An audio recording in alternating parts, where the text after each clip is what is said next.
Salute, MobTube. How's everybody doing? I hope everybody's having a good afternoon. Um, Tomorrow's Friday, so I'm sure everybody's looking forward to the weekend. I want to introduce who I'll be having on. I'm very excited about this interview. I'll tell you what, I was looking through his filmography all day, and it's unbelievable the amount of roles he's had, and it goes on forever. He's been in a ton of stuff. You guys will know him probably. He's probably most well known to you from A Bronx Tale as Crazy Mario. He had a great part in that movie, and obviously that movie's a classic. He's also he's an actor, he's a producer, he's a singer, he's a songwriter, and I'm very curious about his life, and I'm looking forward to this interview. So please welcome Lou Vanaria. Hey, Hey, Lou. Christopher. How you doing? Oh, good. Good to be Good. here. Yeah, it's good to see you. Thank you for coming on. You can't beat an interview sitting in your own house and you don't have to go anywhere. Yeah, I know, right? It's funny how the COVID thing kind of changed everything to the point where this is Changed really how it, everything. yeah, it changed everything. There's not even the boardrooms in the city are there's nobody sitting at them. Now you do is a boardroom in your house. Yeah, everything's through Zoom or like this, it's StreamYard, Yeah, something. it's great. I mean, I don't know how good it is for New York City, but it's good for us. Yeah, yeah, I'm sure. It definitely makes interviews a lot easier. Yeah, but I don't know about Um, New York. yeah, well, Yeah, uh, I haven't been there in a while, but I know it's a it's little tough to change. It's a be little different. I'll tell you. yeah. I mean, my girl lives on 15th Street between 6th and 7th, and I've been dating her 5 years. And just 5 years ago, we used to walk the village and feel very, very safe. And recently, we don't walk the village anymore at night because it doesn't feel safe. You know, there's safety in numbers, and now there's not many people out, so that's why you don't feel safe. Yeah, yeah, Nobody out. absolutely. You know, usually we used to walk and there was tons of people no matter what time, 2, 3 o'clock in the morning. There were people walking around. But now it's kind of desolate down there. Yeah, yeah, that's what I hear. We were at Times Square a few months ago, and I hadn't been there since I was a kid. That's changed, right? Oh yeah, yeah. Yeah. Everything's different. We went to I have family from Bensonhurst and Bay Ridge, and Yeah. I actually hadn't been there in years. And me and my wife went. I showed her around a little bit, and I couldn't believe how Yeah. much different Bensonhurst is. Yeah. I'm from the Bronx originally. Yeah, yeah. I wanted to ask you I'm about in that. Westchester now, but I'm from the Bronx and I still have family there, and that's that's changed, but not as much because I think what's happening is people are actually leaving the city, going to Brooklyn, going to the Bronx, going to Westchester, going to Long Island. Yeah, Those places, I know the rents are through the roof. That's my if you hear screaming in the background, it's my nieces and nephews in there screaming. that's all right. I bought them a small bocce ball set that they're playing in my mother's living room right now. Oh, okay. They got a tournament going. It's very serious in there. Well, at least they're having fun. So I'd like to get started by just asking you about, your childhood, your upbringing, where you're from, and how you got started in acting. How I got started? Well, it started. My nickname, who most people who know me call me Louis Scoops, or just Scoops. Most people who talk to me call me Scoops, and the reason why is because in the Bronx, my parents owned an ice cream store called Scoops Cafe, and I worked there, and and that's how I got the name Scoops. And an actor friend used to come in. He lived in the neighborhood. His name was Mike Starr. I don't know if you know Mike Starr. No. He played he played the clown in Uncle Buck. He played the guy Oh, in the middle in Dumb and Dumber. He was the guy yeah, in the middle of them when they were doing them, making the sounds. yeah, yeah. The big guy. His name is Michael Starr. He's done. He was Frenchie in Goodfellas. Oh, okay, yeah, I'm yeah, the commandant. I'm the 5 to 8 guy. You remember yeah, that? yeah, yeah. Mike Absolutely. Starr. And Mike Starr was like a neighborhood celebrity. And he used to come into Scoops all the time. He used to come with his wife and his kids. And I was already singing at the time. I was only 15. I was singing with a band called the Frank Terrace Orchestra. And I would come in with my little tuxedo and do like a couple of Sinatra songs, and that was the gig. And he knew of that, and he said, Lewis, he said, I'm going to get you an audition because a lot of good singers are good actors. And I said, hey, Mike, you're the actor, I'm the singer. Let's keep it like that. I don't think I can act. And he got me an audition for a pilot called Married to the Mob, which was going to be a TV show, Yeah. which was based on the film. I don't know if you Okay. remember the movie with Michelle Yeah, I Pfeiffer. know it very well. Yeah, they were gonna do a remake on TV, which it wasn't going to be the same actors. It was going to be a different cast, obviously, but it was going to Yeah. be a spin-off of that movie. I got the part of one of the kids, and then I think it was CBS, but they didn't pick it up.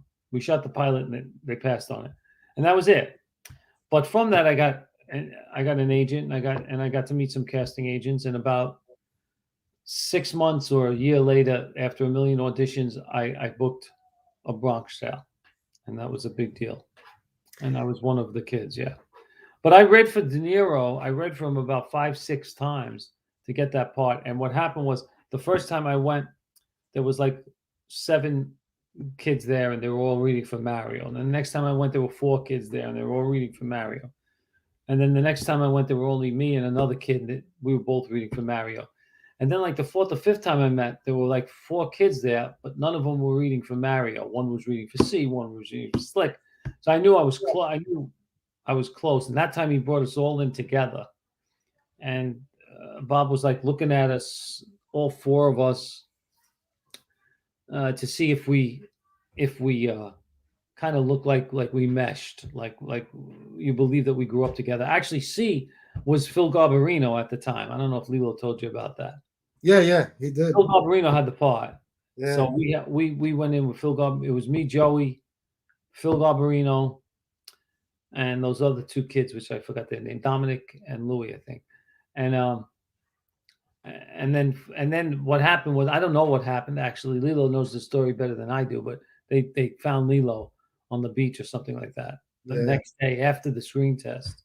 So he got in just under the gun. Yeah, and it's funny, him and Phil are so close still till this day. They're such You would good think they friends. wouldn't be. I know. I Yeah, know. yeah. You a Phil lot of shot Chaz at the end. yeah, yeah, yeah, Mhm. absolutely. Yeah. Lilo told us about that, and Yeah. it's just funny because that could have changed Phil's life. So the Yeah, fact that he well, didn't, it changed Lee. It could have changed Phil's life for the better, and if you look at Lilo's story, it could change your life for the worse too. you know what? That's very true. Yeah, that's You definitely never know true. how it's going to change your life, but Absolutely. yeah. So I have to ask. I ask everybody who's ever worked with him.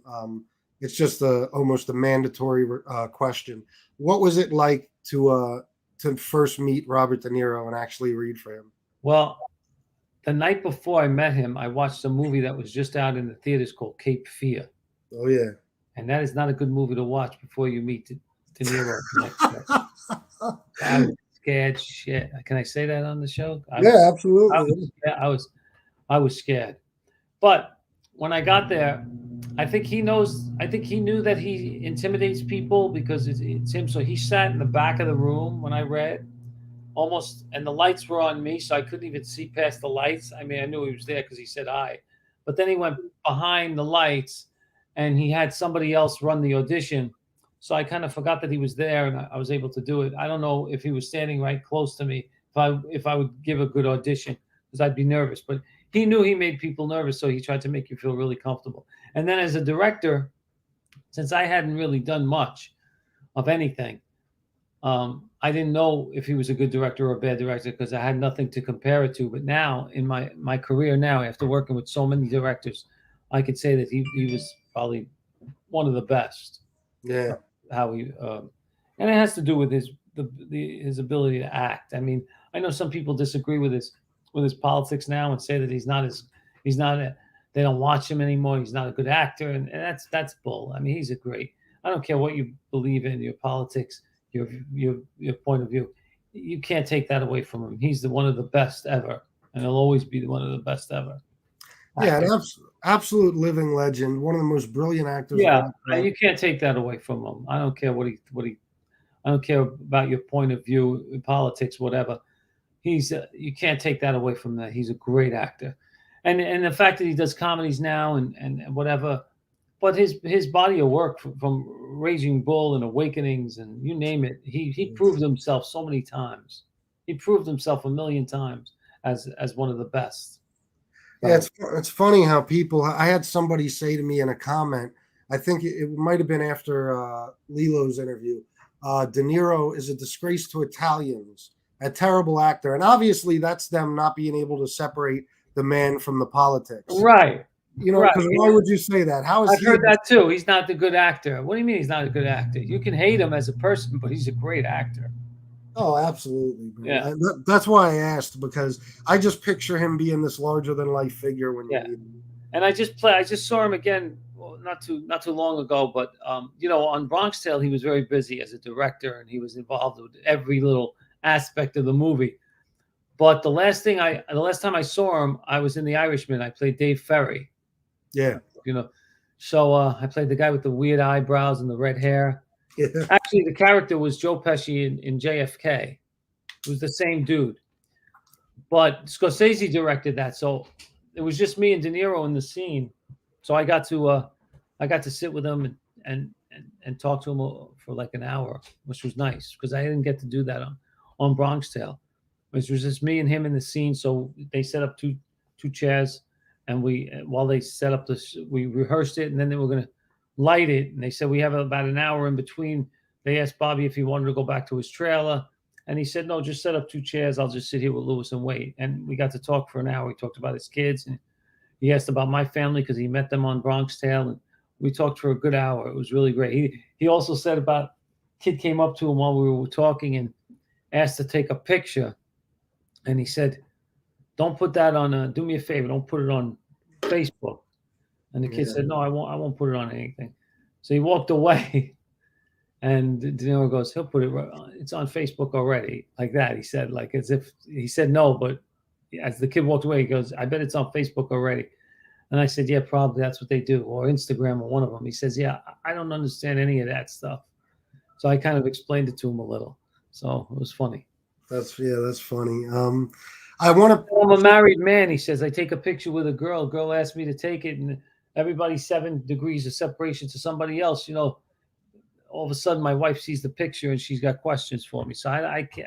I never. He said I never refused people pictures before, but now I find myself refusing pictures only because of this social media thing. I said, yeah, I understand that. I said. Yeah, it's not like back in the day. I mean, now you take a picture with somebody and it's on, 5 different platforms. And I know a lot of guys I know a lot of guys who got nailed like that. A lot of guys. Yeah, I'm sure. Yeah. Social media in general is bad for relationships too. Yeah, it's not good. It's a relationship killer.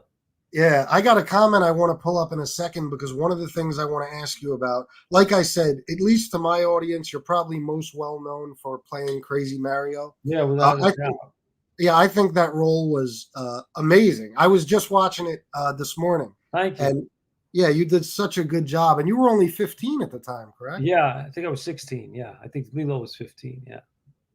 Yeah, and I want to pull this comment up just because I was going to ask you something similar to this. Boston J said, FBS, ask him if he still gives girls the Mario test. No, I never gave a girl a Mario test. Never. I've never said the Mario test ever again since that time. Since they said cut and we got it, that was the last time I said it. Yeah, people say it back to me, but I won't say it. I think it's disgusting because people get it mixed up with the door test, which I think was a better test, and the Mario test was disgusting. It was very disgusting, and that's one thing I wanted to ask you about that role. Whose idea was that? Was that just a random writer? No, that was written word for word. It was written by Chaz, and it was written word for word. I don't think I took any liberties with it at all. Even the word brajol was written in the script, which I didn't even know what the word. I didn't even know how to say it. They explained it. Go down on the old brajol. They had to tell me what it was. I was just watching that scene earlier, and I was like, "Wow, it's amazing!" Because I think. Including you, I've interviewed 3 of the people in that scene. That's amazing to me. You know what I mean? Yeah.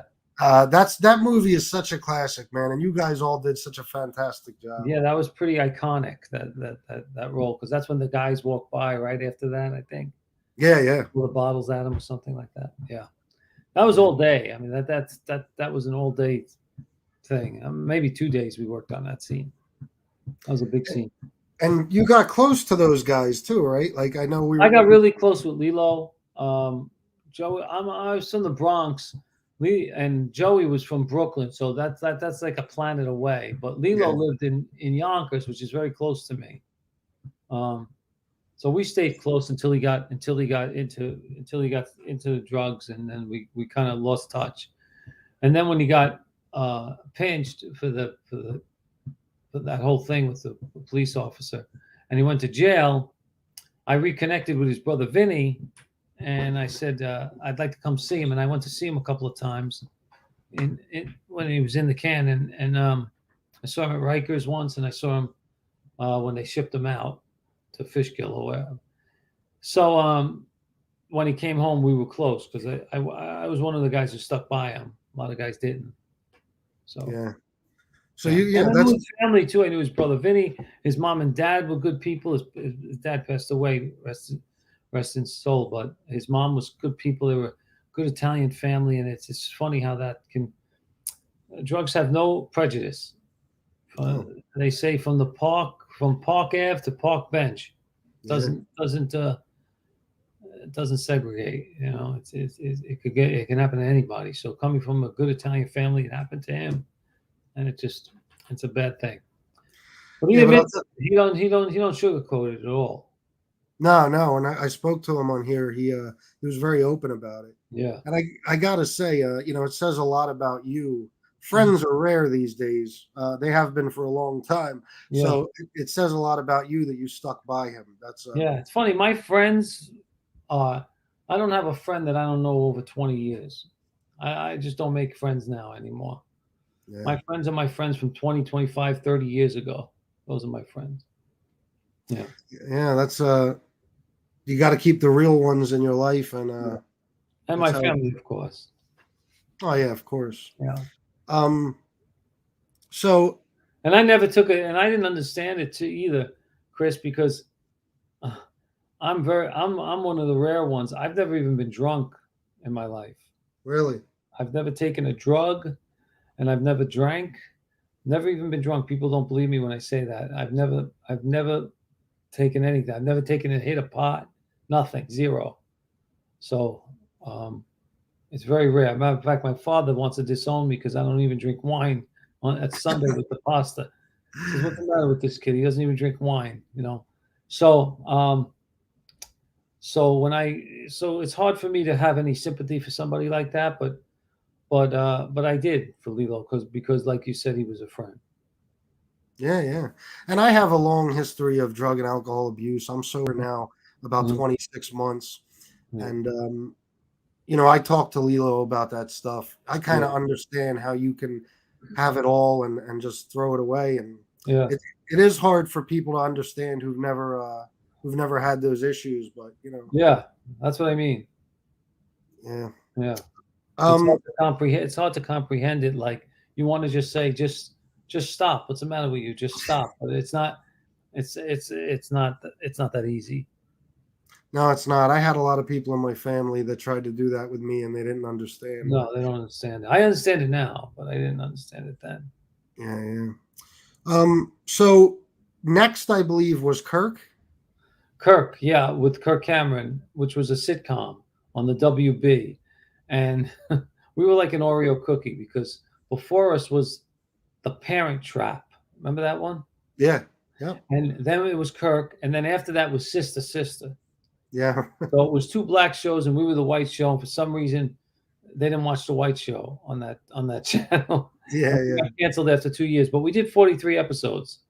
And during that time, I played Eddie Balducci. I was a regular on the show. I was his best friend, and so it was pretty good. I was being recognized, and that was fun.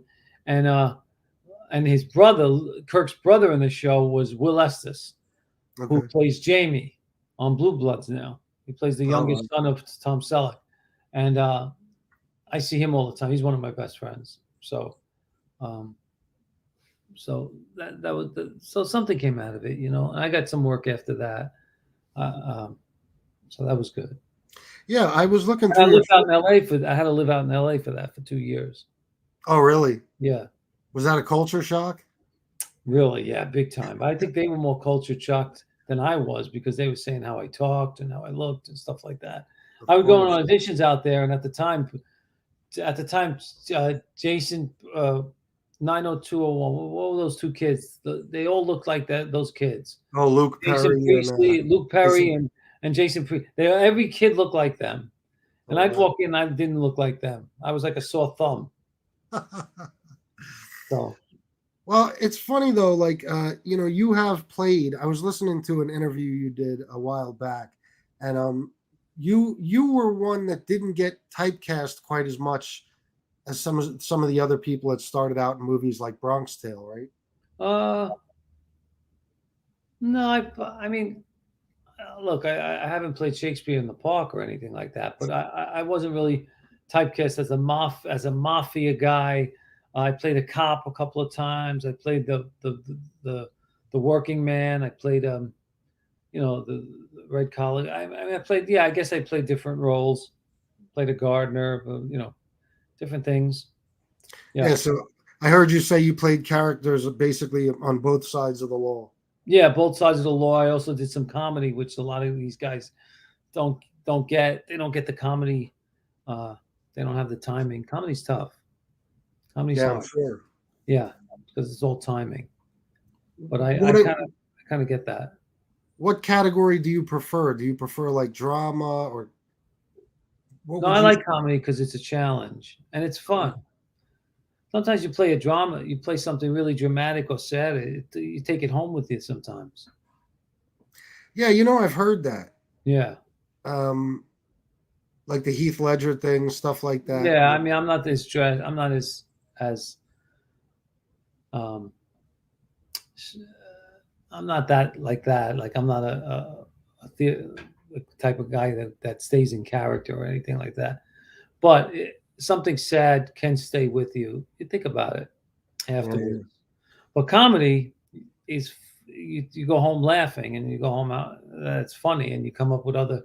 And also there's way in comedy. I feel like you have more say. Like if you want to say to the director, "Hey, I think this would be funny," they're for that. But when it's comedy, especially a dramatic script, they really don't make you take too many liberties with it. Especially if the script especially if the writer and the director are really stuck on that stuff. You can't take too many liberties with it. But comedy, you can. The director wants you to take chances and be as funny as you possibly can. Yeah, well, I was like I said, I was looking through your filmography, and it goes on forever. I mean, you've been in a lot of stuff that Thanks. stuff that a lot of people don't realize you were in. Yeah. You had a recurring role in Law and Order too, right? Yes. Yeah, Yeah. that went on for a few years, didn't it? Yeah. A couple of years. I popped in and out. Yeah. Yeah. Um, and what other roles would you say, working our way up to your Yeah. more recent stuff? What other roles would you say, that were did you enjoy playing as much, or as Um. Well, I liked my part in Boardwalk Empire. I played Lucian D'Alessio. yeah, That was fun because Steve Buscemi was a because I had read for Steve Buscemi a couple of times for Sopranos. I have never done Sopranos. I'm 0 for 5. I've read for Sopranos 5 times, never got a part in Sopranos. So it always bothered me. And twice that I read for Steve Buscemi, who was directing the episode that I didn't get. So, but he remembered me for Boardwalk Empire and suggested me for Lucian D'Alessio. So that was nice. You do auditions sometimes, and you think it doesn't really, you don't get the part, and you think it doesn't go anywhere, but it does sometimes. So I got Boardwalk because of Steve Buscemi's request, and that was fun. That was a fun scene. And um, The Irishman was good because I hadn't seen De Niro in a while, so it was nice to see him again and to work for Scorsese, who I never worked for. And now more recently, The Godfather of Harlem uh, is great. It's just a great character. Lombardi is my name, and I play a menacing goon with a sense of humor. So it's perfect, and it's perfect. And all my stuff is with Vincent D'Onofrio, which is I was a huge fan of him. Yeah, he's such a brilliant I'm actor. still a huge fan of him, but now I've worked with him, so now he's a friend. But before, like I said to you before we started this interview, Chris, Full Metal Jacket, that scene that you mentioned in the bathroom left an Yeah. impression on me my whole life. Yeah, that's got to be the most standout, most famous scene from that movie. Yeah, I am in a world of shit, yeah. and I mean that's And you know, you said that everything I've done, most people identify me with the Bronx Tale. Well, he's done 3, 4, 5 times as much stuff as I've done, and people still remember him as Gomer Pyle in Full yeah, Metal Jacket. yeah, because I mean he played that brilliantly. What a He's character! identified with that, yeah. And that was Stanley Kubrick, Yeah, who's a legend himself. yeah, absolutely. His body of work, Vincent Yeah, D'Onofrio, is fascinating. yeah. Um, so back to what you were saying. I don't know. I can't. I heard you say this in an interview I was listening to earlier about The Sopranos being 0 for 5. I Yeah. can't understand why you wouldn't be cast in that. I don't understand either. Yeah, that's I just very couldn't. odd. I couldn't nail it. It bothered the hell out of me too, because everybody was getting it. Yeah, Yeah, I could think of a couple characters on that show that you probably would have played better than the actor that actually. unbelievable. Yeah, And I'll tell you about Godfather Harlem, which was funny. I read for Angelo Dundee, and I didn't get it, and it went to my very good friend James Matteo. He got the part. And then I read for another character, I forgot the name, and it went to my other very good friend Michael Rispoli. So I read for 2 parts on Godfather Harlem, and I didn't get them, and they went to good friends, so I didn't mind it too much, but I was still bummed out.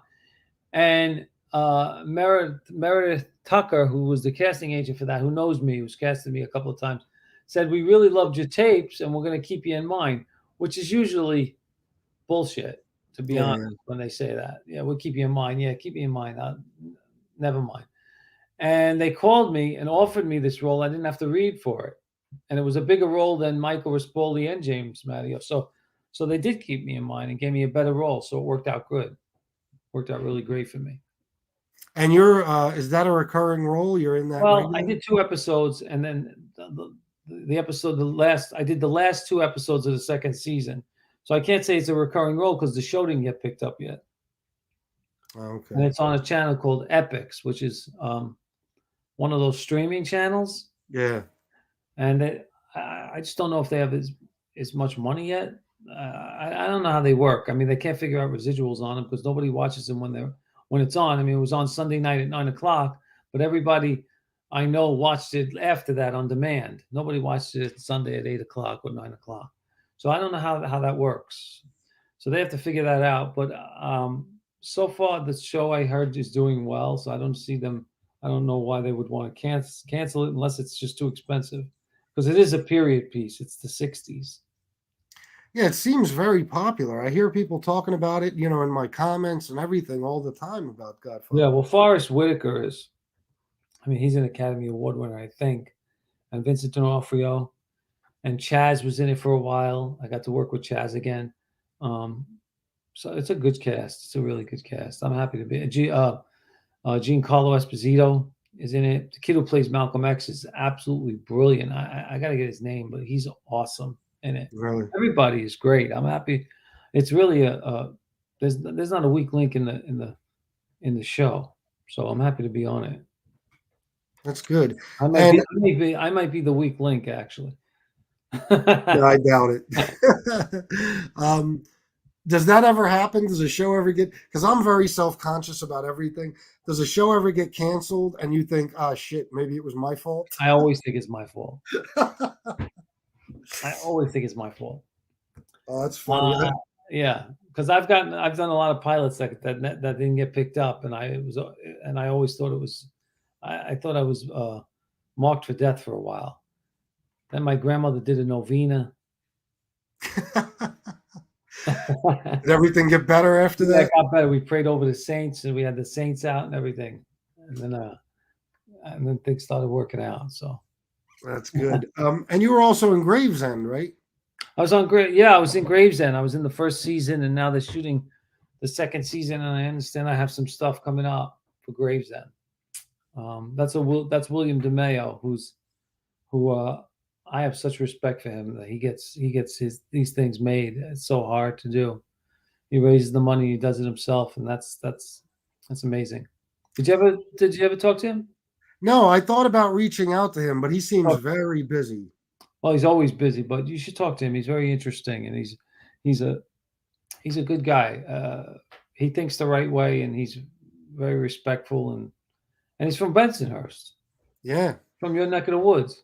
Yeah, I would love to get a hold of him and even have him come on for 20, 30 minutes Mhm. and talk for a little. So I might actually reach out to him, see if he has some time that he can fit this Yeah, in. and you could he could promote Gravesend. He'll probably want to do it after the show's in the can. This way he could talk about it. But um, I was afraid to do the show, Chris, because I don't really have anything major coming up at this moment. Oh, I want to talk about my singing a little, the band. Can I Yeah, I say wanted where to get I'm into playing? that. Yeah, I want to say where I'm playing at least before we go. Yeah, well, no, we're not going anywhere yet. If you got time, no, Yeah. we want. I wanted to get into that. I just wanted to ask you about a couple of other things first, as far as your acting. Um, I've heard you say you get killed in a lot of your roles, Yeah, yeah. and Get Boardwalk, whacked all the time. Yeah, yeah, Boardwalk Empire, you got killed, right? I got killed. Yep. Was that Did a when you? movie. I did a movie called Stiffs with Danny Aiello, the late Danny Aiello, and I drowned in the in a river. Um, I've been Jesus, stabbed. I've been shot. I've died in a fire in Bronx Tale. yeah. I've died a lot of times. So when I don't get killed, I feel great. I feel like maybe I have a shot at staying around a while. But I do get killed all the time. I got killed in Law and Order also a couple of Oh, did times. you?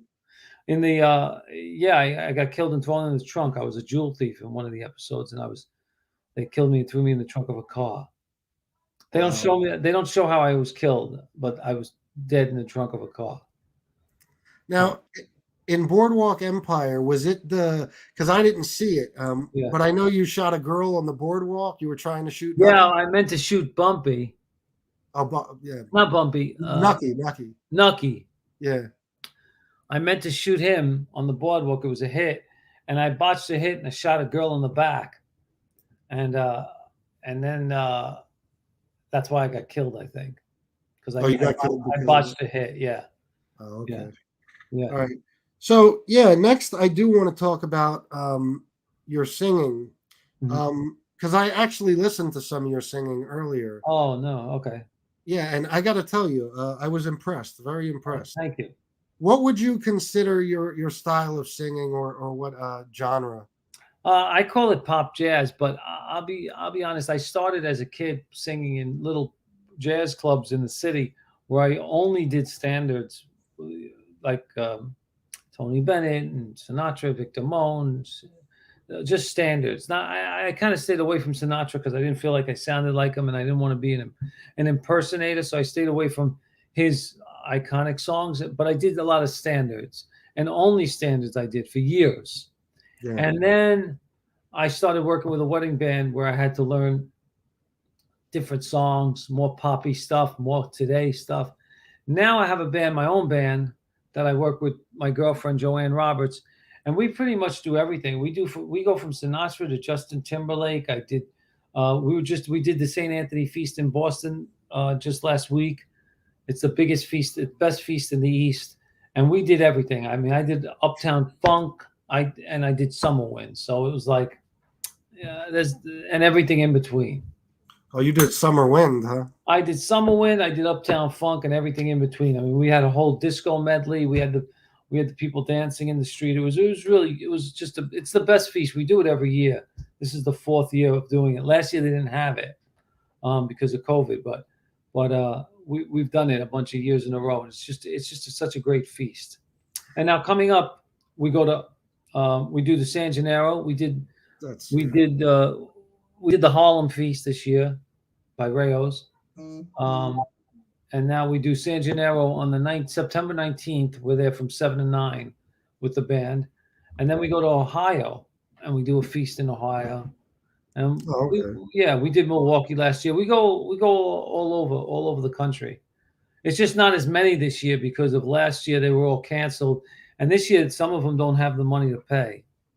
They're using local hires mostly. Yeah. I also got the Yorktown Feast on the 17th. So we got Where's some. that? That's in Yorktown Heights Oh, okay. in Westchester. Yeah. We do that every year. A lot of these feasts are reoccurring. We do them every year. Yeah. You want to, since I heard you singing, I was like I said, I was very impressed. You want to belt Oh, I'm something at out the for Villa us? Roma on Labor Day. Oh, okay. You know where the Villa Roma is in the Catskills? No, no, I've never been there. No. You've heard of it though, right? Yeah, yeah, yeah. I've heard of One it. of the Yeah. oldest, oldest places in the Catskills that still works. But Yeah, my mom actually told me about it because, my parents used to go there. yeah, yeah, yeah. Everyone's parents used to go. That's funny. They Yeah, of haven't changed course. the wallpaper since your parents been there either. Yeah. It's old, man. But it's a fun gig. I mean, it's a something to do on Labor Day. But I have no Well, plans other than that.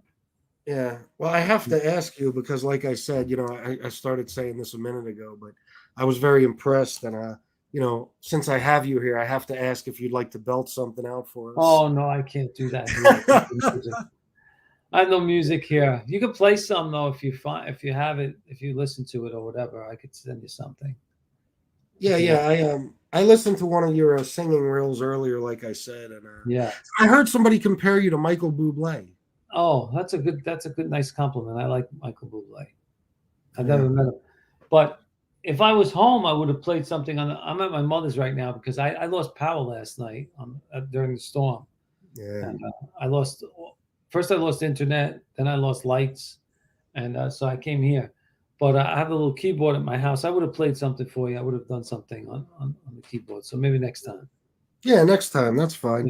Yeah. And I wanted to ask you, you do have CDs out, right? You have? I have some CDs out. Yeah, you can go on my website. I think and get them. Okay. Yeah. So other than that, you said there's nothing major coming up, right? No, other than the last thing was Boardwalk. Oh, Gravesend, I guess, is major, and I haven't shot that yet. That shoots soon, I think. I think within the next couple of weeks. But you will be, so you will be in the second season? Yes, I play his father, so he has a.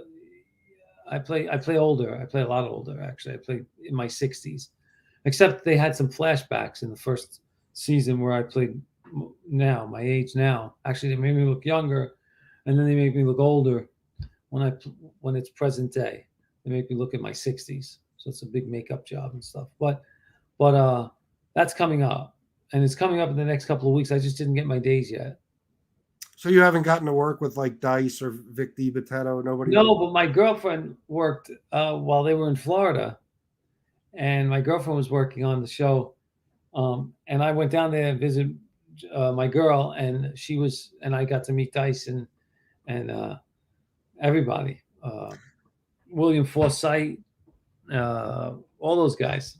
another legend? Yeah. Armand. Um, she actually knows him better than I do. I just said hi to him. Oh, really?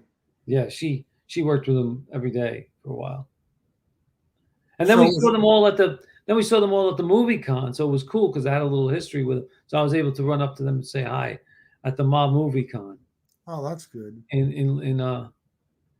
Uh, in AC. Yeah, we were talking about that before the show. I'm still so upset that I missed that. Yeah, you would have liked that. Yeah, and the next one I'm going to be at no matter what. Yeah, but you should be. You know what they were doing, Chris, and you could do this because the tickets were expensive. But what people were doing was they said that they had a little show, and they walked in with a microphone and another guy on camera, and they were interviewing us. They didn't pay for tickets, and since you have Oh, a show, you could say that you're there to do my show and to interview everybody, and they welcome it because it's advertisement. oh, that's So I good would to look into know. that. Yeah, yeah, and shows that were not even as big as yours. Oh, Because I that's looked up your show, you get out to a lot of people, yeah, yeah. and like for instance, another good show on Easy Access. You ever talk to Johnny Potenza, No, Johnny P, Late Night with Johnny P? no, but I saw you on his show. I looked when I looked you Yeah, up. he has a little show, so he got in for nothing, and he interviewed everybody, and he got some guests for his show. So, um, shows like this, exactly like this. They were all there, and they were interviewing all the celebrities. So you could definitely do that, and it wouldn't cost you anything, I don't think. And you'd get some really good interviews because everybody was really, really into talking to people for their own publicity. Yeah, if they have this one that might be coming up, in Vegas, In Las Vegas, yeah, I there's no doubt. I already talked to my wife, and we'll be yeah, making plans and yeah, going. yeah. I hope they fly me down there for that. That would be fun. I did one in L.A. I did Parsippany, New Jersey. I did AC. I never did Vegas, so it would be fun. I mean, I've been to Vegas, but I've never done the chiller thing there. Yeah, it would be great to go there and meet you guys. You and some of the other ones that I've Yeah, I mean, interviewed. you know Meet us you now, in so you can person. hang with us. Yeah, that would be awesome. Yeah, My wife would be in her glory, absolutely too. yeah, So I just want to see if you have a few more minutes. Can you take some questions from commenters? sure. You know what's tough about those things, though, those signings is, I take pictures with people all the time for nothing, and when you do those things, they charge people to take a picture with you, and Yeah, that's the only way you make the money. So, but it's still I don't like doing them, to be honest with you. It's not. I don't like them. I don't like charging people for pictures, especially fans of mine. I just don't see it being right. But that's the way. That's that's the gig. yeah, You yeah, know, yeah. that's No, the, it's the understandable. I think yeah. people understand that there's got to be money made. So, and I'm Yeah. sure they don't mind paying to take a picture with No, you. they don't. Sometimes, sometimes they take three or four, and I don't understand it. Now, I'm not taking the money. Obviously, I have a handler who takes the money, but still, it just doesn't feel right to me. So I don't really dig those gigs much. Yeah, yeah, Yeah. it's understandable. So I got some questions here. People want to ask you about, I think, different acting roles and stuff. Oh, okay. Um, it's me. CG says, "What about this thing of ours?" Oh yeah, that was a movie I did. Yeah, that's right. This Thing of Ours was a movie I did a couple of years ago, and This Thing of Ours means Cosa Nostra. Yeah, yeah. And I played. Did you know that, Chris? Do you know that movie? I watched it a long time ago. It's a Yeah, great movie because I play a computer hacker. And it's funny. I know nothing about computers, which is funny. I couldn't even figure out how to do this interview if my mother didn't help me. But I don't even have any. I'm not on social media or anything like that other than Facebook. But anyway, I played a computer hacker who figured out a way to take 2 cents, 5 cents, 8 cents from everybody who uses a credit card on the computer over a 24-hour period or something like that, and it comes to an astronomical amount of money. And it was Danny Provenzano wrote it and produced it. Boas was the director's name. I forgot his first name. And it was a great movie. I worked with Vinny Pastore in that and Frank Vincent, who I got really close with. I'm still close with Vinny. Unfortunately, Frank passed away, but I had some great scenes with them, and that was a lot of fun. That movie. We shot in Florida and Miami, so we shot. That was a lot of fun in Miami to shoot there, and we even debuted it there. We went there for the one. I think it was the Miami Film Festival. Was the first place we showed the film. So we went out there to shoot, and then we went out there to hang, and it was great. It was great. We stayed at the Mondrian Hotel, I think, out there. It was just a lot of fun. That was a good movie. Unfortunately, a lot of people didn't see it, but I thought it was a really good movie. I thought it was one of my best roles, actually. really. Yeah, Yeah, well, the next question was actually what your opinion was on this thing of ours, but yeah. I think you answered that. Yeah, It's great. I think um, you can get it on YouTube or one of those streaming channels now if you want to see yeah, it. It's a good movie. It just fell through the cracks. yeah. That happens Yeah. sometimes. I think some of the best movies out there are movies that never got any real critical acclaim, and Yeah, I worked with Danny Aiello on a film called Stiffs. It was shot in Boston, and one of my favorite movies of his that I talked to him about that he used the term "fell through the cracks." That's why I used it. I got it from him, but he said 29th Street. oh, we had a whole conversation on one of my shows about that. And he That loved is, that film. yeah, that to me, and a lot of people, because I was talking about it, a lot of people in my chat room that didn't know about it went and watched it I because you tell could watch everybody to go it. see that movie.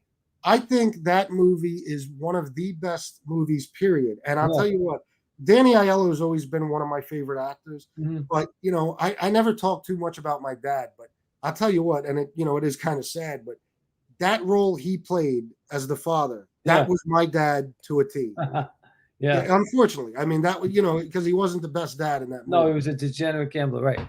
Yeah, Right. and he just the way he talked to his son and some of the That insults. movie makes me cry. I cried from the beginning to the end. If anybody hasn't seen that movie, I would definitely make it. It's hard to find though.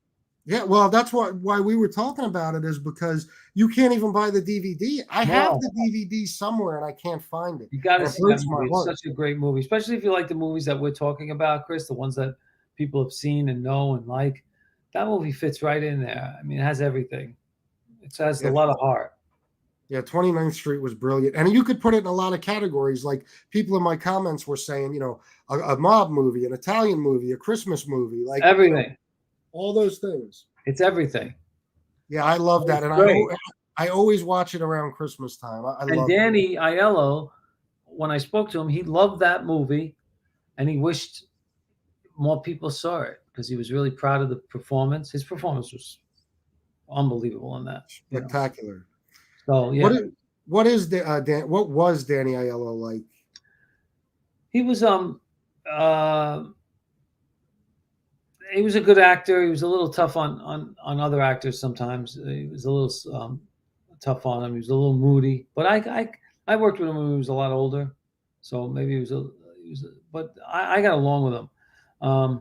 Some people didn't, but I got along with him. He seems like he could be a tough bastard. He could be tough. I mean, he works really hard, and when he's very intense when he acts. Yeah. So yeah.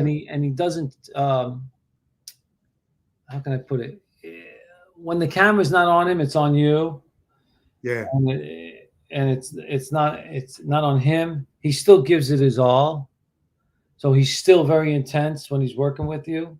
It actually made me a better actor, I think, because he's so intense and so good that I had to really be really concentrated and really do. I felt like I really had to do a good job, because if I didn't, he would run all over me.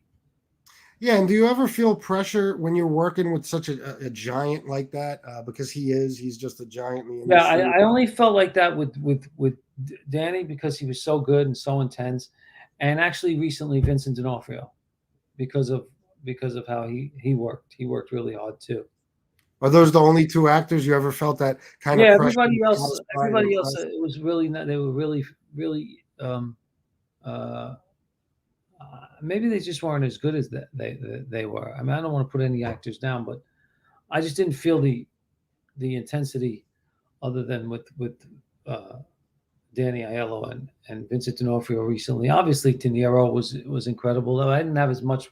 The thing is also, when I did Stiffs, every scene was with Danny. I had a lot of stuff with him, and now with Vincent, I had a lot of stuff with him on Godfather. So obviously, I worked more. When it's one or two lines, it's different.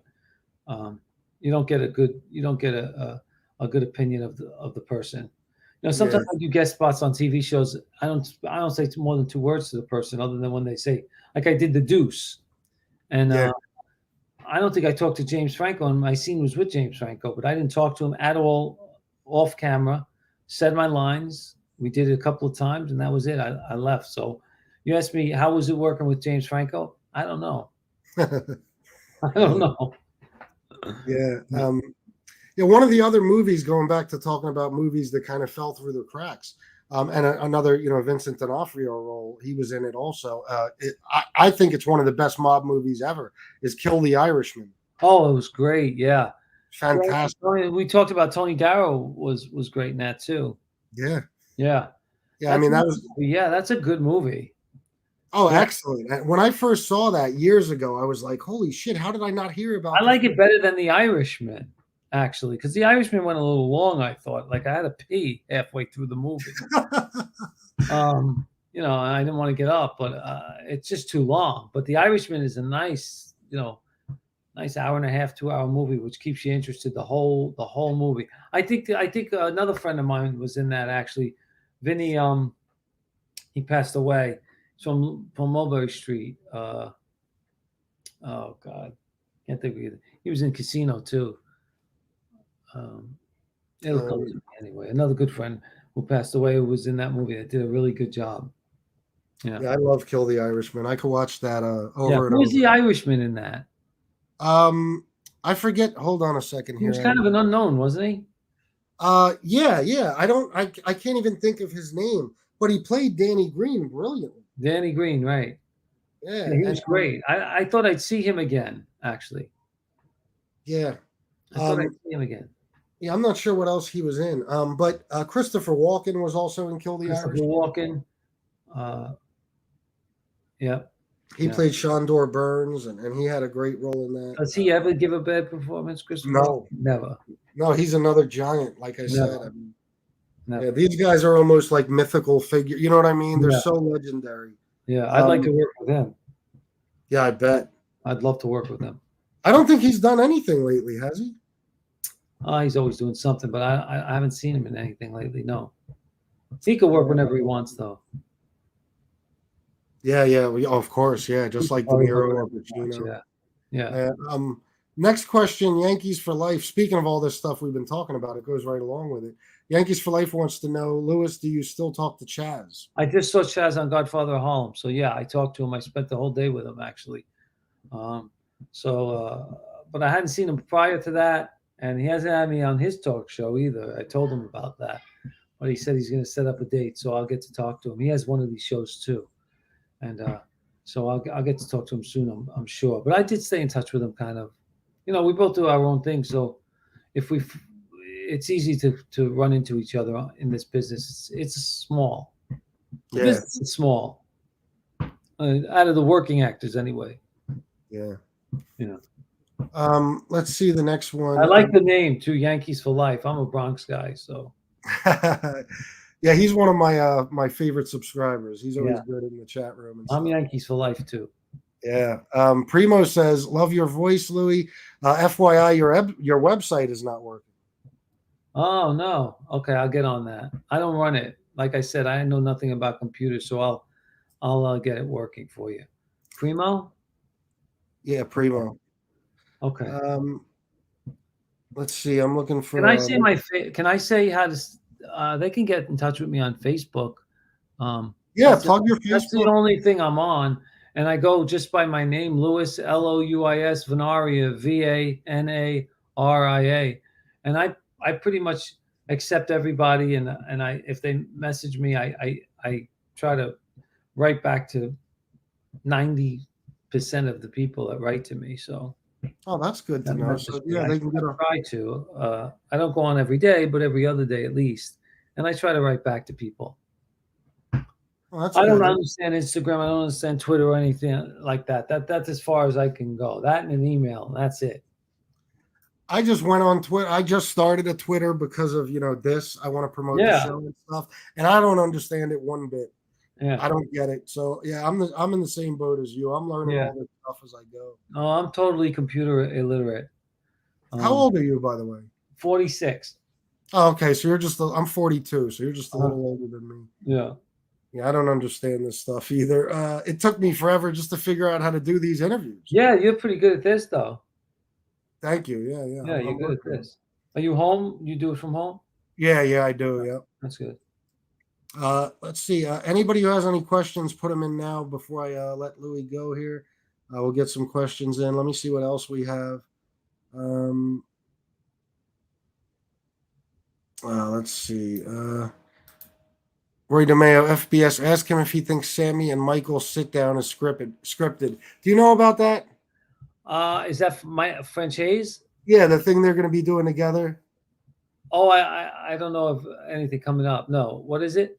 Sammy the Bull and Michael Franzese are going to be doing a sit-down thing, and they're going to have like Rudy Giuliani and a couple of other. Chaz Palminteri is going to be. Oh. Going to be part of it. I don't know if you heard about that. It's an internet thing, so. No, you think it's scripted? I think it's staged to an extent. If you watch the trailer, it's kind of like because Mikey and Mikey Franzese and Sammy the Bull have kind of a beef. I met Frankie's his father actually a couple of times. Oh, really? Funny, yeah. Oh, wow. Yeah. Sonny, that must have been amazing. Yeah. He was. Yeah. Um, I think they were estranged at the time, but they patched it up, right? yeah. He's friends with his dad. Yeah. So yeah, I watch Francesi. I think he's interesting. I don't watch Sammy the Bull so much because he's a rat in my book and a serial killer, which I don't like that either. Yeah. But Michael Francesi, I think, is a good guy. Yeah, rat and serial killer are two pretty big Two strikes. things I don't really want to watch. Yeah. Well, they have this thing. They've had this kind of ongoing beef on this YouTube thing. So now they're doing like this sit down and it's this big event. And if you watch the trailer, it looks like they're going to go after each other. But I think, it's going to be a lot of it's going to be scripted and staged. That's Yeah. my opinion. Yeah. Jason, Mike I Sales. do have you asked me about a mob story, and I do have one mob story. I remember it. When I grew up when I was hanging out in Westchester, there was a group of kids called the Tanglewood Boys. I don't know if you've ever heard of them. Absolutely, yeah.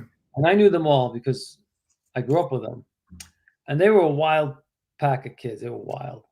And I was singing at the time. I was singing for a wise guy. His name was Ralphie Coppola. And he was one of the nicest guys you ever want to meet. Handsome as hell, big, tall, classy, not at all a big mouth he was like the real deal that you don't even realize. And he owned the place that I was working in. And he told me that anybody who likes to do this, and that's how he did it. He did this. He didn't say what he was saying was anybody who likes to kill people, he said. But he didn't say that. He said anybody who likes to do this, you can't trust. That's what he told me. Anyone who likes this, don't trust. So Darren, who was part of the Tanglewood Boys, was the craziest one of all. He'd kill you for looking at you wrong. And he became a rat. And Sammy, who killed so many people and liked it, became a rat. Yeah. Ralphie, he said, I would go for this has to be last resort. Matter of fact, it's a bigger man who saves a life than takes a life. He said, he told me, Ralphie. Ralphie unfortunately disappeared. They never found him. Yeah, he was a made guy, right? Yes, phenomenal. And I always remembered that because he was a guy that you could talk to and really get good. Guys like that sometimes have a lot of knowledge about people and about life and stuff like that. And he told me that, and I remember that. Anyone who likes to hurt people and kill people, you cannot trust. And if you look at history, it's very true. It's very true. Yeah, and that's certainly good advice. Yeah. Wasn't he involved somehow in the entertainment industry? Ralphie Coppola? Yeah. I think you might be thinking of somebody else. Ralphie owned a lot of clubs, so yeah, possibly, yeah. Oh, okay. Unfortunately, he disappeared. They never found him. They just recently, after 10, 20 years, they announced him that they pronounced him dead. I don't know how they do that, but they never found him, and took years to say that he was dead. But anyway, you might be thinking about Tony, another guy who was he won a suit against Universal Studios. What was his name? He was friends with Sinatra. Big wise guy. I forgot his name, but anyway. Oh, friends with Sinatra. Let me think. There's Jimmy the Weasel Fradiano. I think he was. Oh, you know the history. I don't know the guy's name. Tony Rome or Tony. Oh. I'm not. I don't even know what the family he was. I don't even know the crew. Frank Sinatra was friends with a lot of different crews, right? Sam Giancana was his guy, right? Yeah. Oh, yeah. Absolutely, he was. Yeah. And what family was Giancana?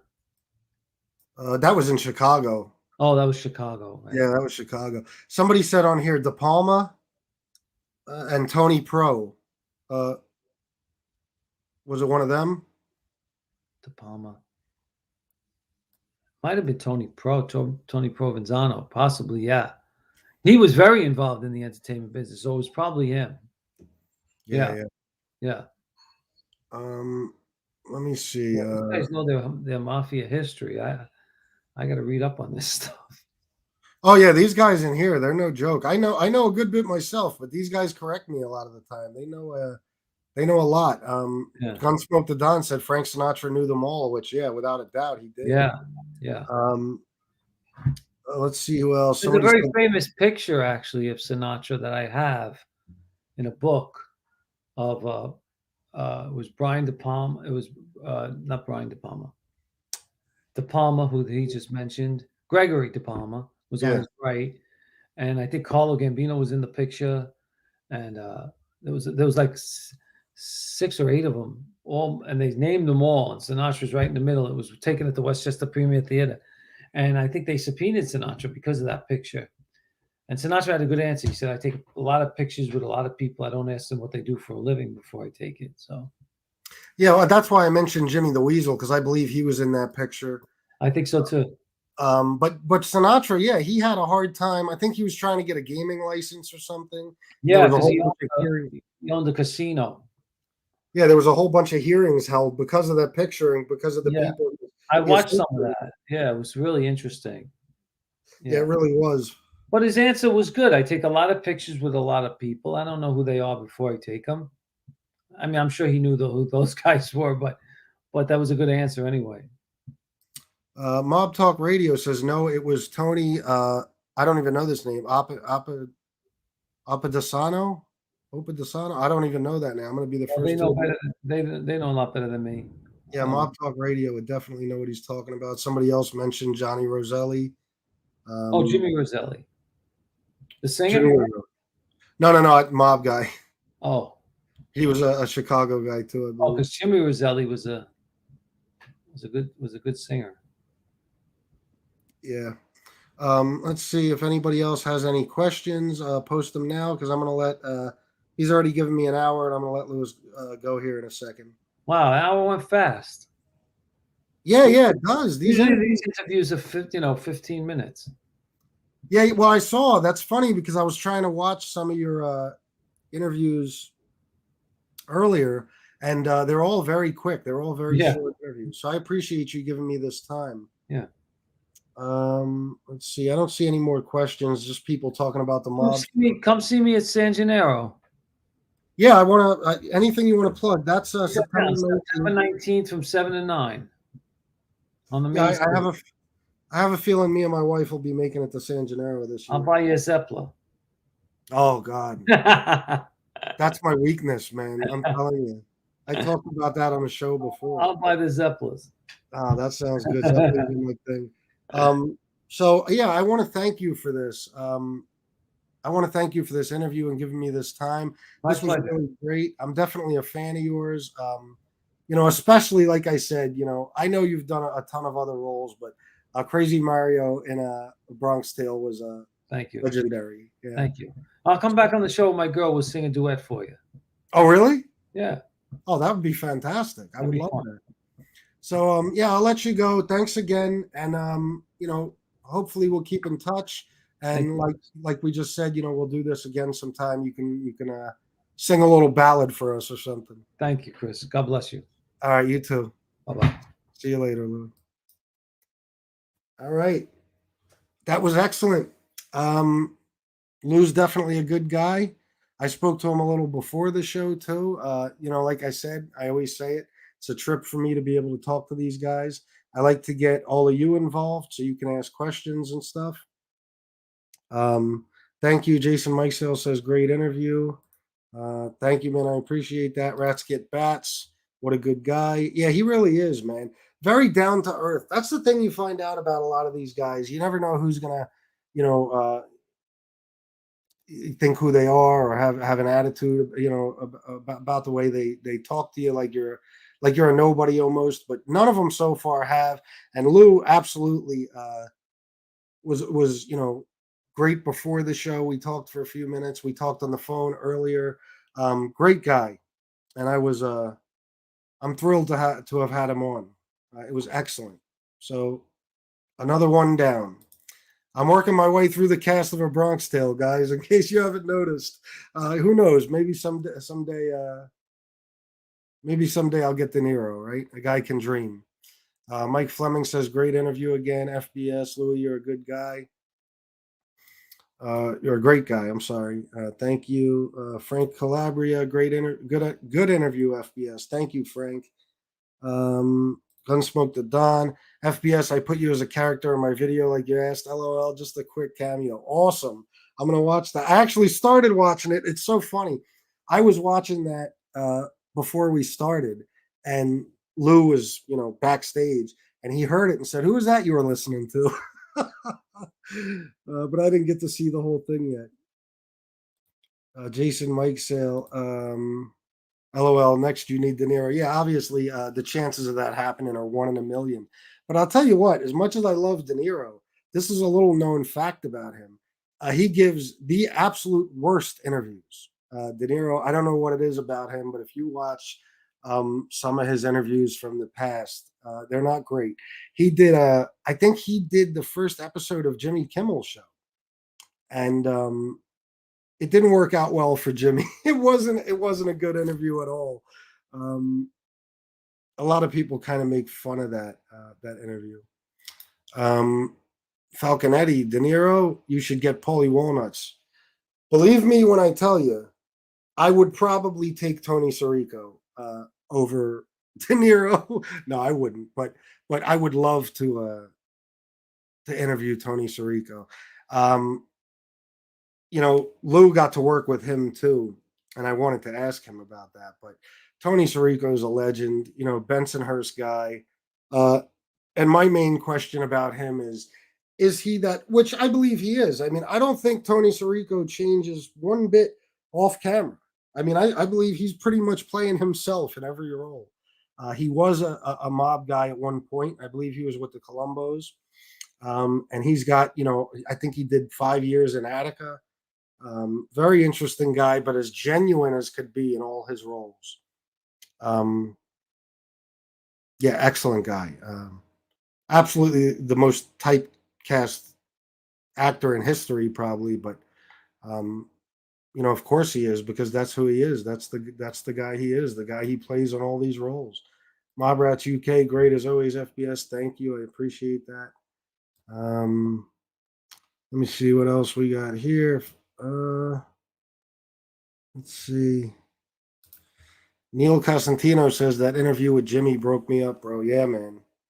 It gets hard for me too to hold it together sometimes. Like, when Jimmy was talking about, that specific event, when Patrick Borriello talked about his father, Angel Gotti, on Saturday night, when I got to interview her for a little, talking about her dad, the last time she saw him, the day he died. It's hard for me sometimes to not to not break down during these interviews. I'm sure you could see it in my face sometimes. But yeah, anybody who hasn't seen the Jimmy Calandra interview, gotta check that one out. That's one for the books. Absolutely excellent interview. Jimmy definitely, poured his heart out. RPMJ FBS, is it me only, or does Tony Sirico look like John G a little bit? A little bit. Yeah, I definitely see how you can make that comparison.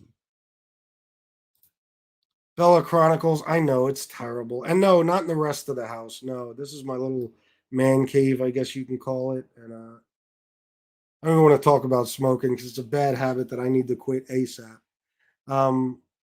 But anyway, Lefty Gun says another good interview. Thank you.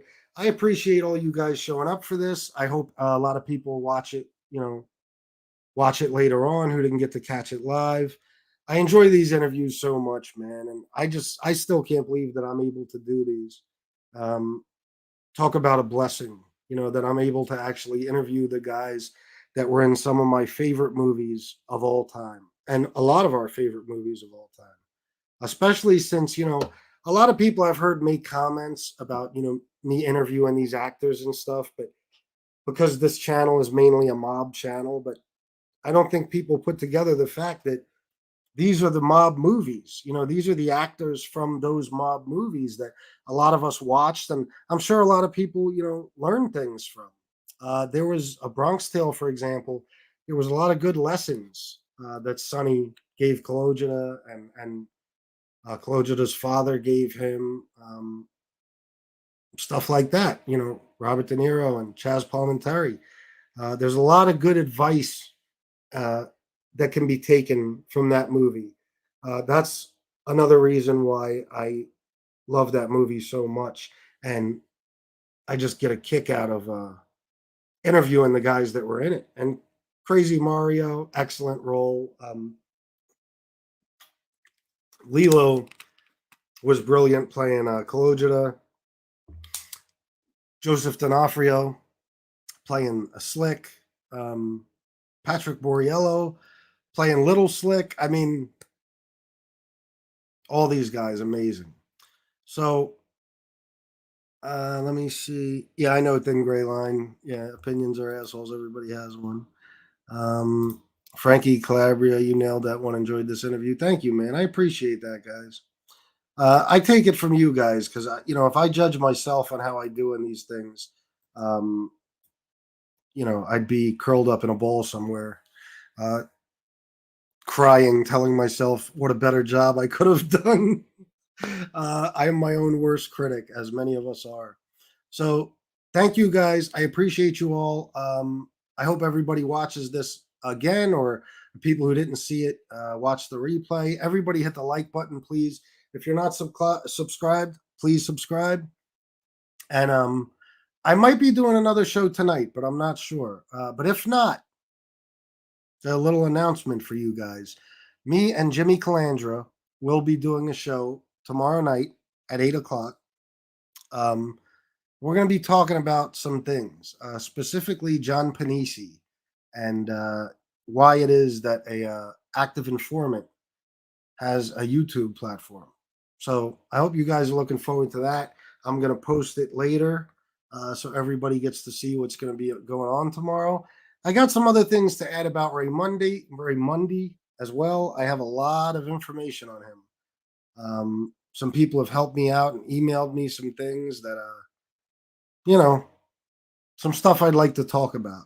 So thanks again, guys, and I'll see you next time. Salute.